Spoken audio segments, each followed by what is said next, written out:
حضور علیہ السلام سے جب پوچھا گیا کہ حضور سب سے بڑا گناہ کون سا ہے، تو آقا کریم علیہ السلام نے فرمایا کہ سب سے بڑا گناہ یہ ہے کہ ان تجعل للہ ندًا، کہ تو اللہ کے ساتھ کسی کو شریک ٹھہرائے، وہو خالقک کا، حالانکہ اس نے تجھے پیدا کیا، تجھے تخلیق کیا، اور تو اس کا شریک بنا کے بیٹھ جائے، کہ یہ سب سے بڑا گناہ ہے۔ تو راوی نے عرض کی کل تو سما یو، حضور پھر اس کے بعد؟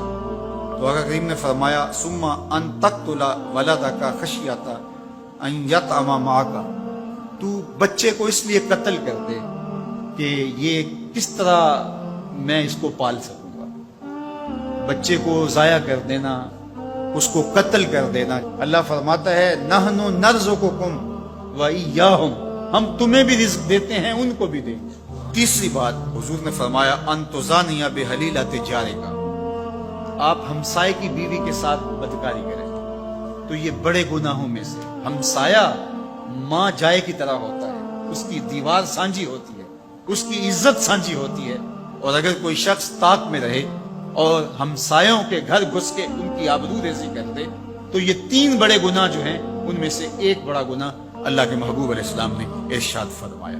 حضرت عبداللہ ابن مسعود رضی اللہ تعالی عنہ سے یہ روایت مروی ہے کہ لا احد اغیر من اللہ عز وجل، اللہ سے زیادہ کوئی غیرت مند نہیں، اللہ سب سے زیادہ غیرت مند، اور اس کی غیرت کا تقاضا یہ ہے وَلِذَالِكَ حَرَّمَ الْفَوَاحِشَ مَا ظَهَرَ مِنْهَا وَمَا بَطَنَ، کہ اس نے بے حیائی کو چاہے وہ پوشیدہ طور پہ کی جائے یا اعلانیہ طور پہ کی جائے اس کو پسند نہیں کیا، اور اس سے اس نے منع کر دیا، لوگوں کو روک دیا، حرام قرار دے دیا، اس لیے کہ وہ خود غیرت مند ہے۔ غیرت مند مالک غیرت کا سبق دیتا ہے اپنی مخلوق کو۔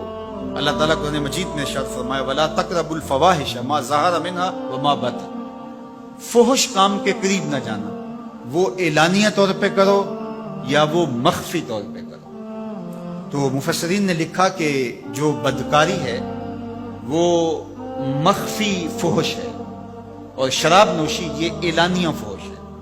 شراب نوش جو ہے وہ چھپ نہیں سکتا، بدکار بعض اوقات ایک مدت کے لیے چھپ جاتا ہے، لیکن یہ بات ذہن میں رکھیے کہ جو بدکار ہے وہ دنیا کے اوپر رسوا ضرور ہوتا ہے، اس کے چہرے کا نور چھین لیا جاتا ہے، اور اس کے اوپر مصیبتیں مسلط کر دی جاتی ہیں، اور اللہ کے قہر و غضب کا شکار ہوتا ہے، اس کی دعائیں قبول نہیں ہوتی، نیک لوگوں کی دعاؤں سے اس کا حصہ نکال لیا جاتا ہے، لیکن بہرحال ایک مدت کے لیے چھپ جاتا ہے۔ لیکن شرابی اپنے جرم کو نہیں چھپا پاتا، تو کہا کہ جو مخفی جرم ہے وہ بدکاری ہے، اور جو ارشاد فرمایا قرآن نے کہ جو ظاہر جرم ہے اس سے مراد جو ہے وہ الخمر ہے، شراب ہے، اور ہر نشہ دینے والی چیز سے حرام کی حرمت آئی، کل مسکر خمر وکل خمر حرام، فرمایا ہر نشہ آور چیز شراب ہے، اور ہر شراب حرام قرار دے دی گئی۔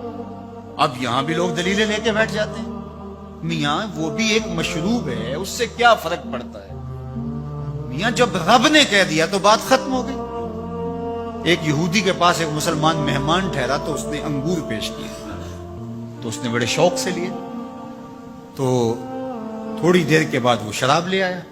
اس نے کہا استغفر اللہ، میں مسلمان ہوں، میں شراب نہیں لیتا۔ تو اس نے ہنس کے کہا یہ جو انگور آپ نے کھائے ہیں شراب اسی سے کشید ہوتی ہے۔ تو اس مسلمان نے کہا کہ آپ کی اہلیہ کدھر ہے؟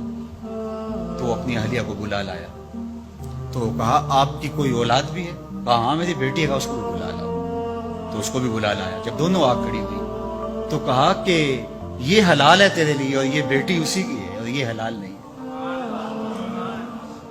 تو جب اس یہودی نے یہ بات سنی فقال اشہد ان لا الہ الا اللہ وحدہ لا شریک لہ واشہد ان محمدا عبدہ ورسولہ۔ اتنی خوبصورت دلیل، اتنی خوبصورت دلیل۔ کہا انگور سے شراب نکلی ہے تو شراب حرام کیوں، انگور حلال کیوں؟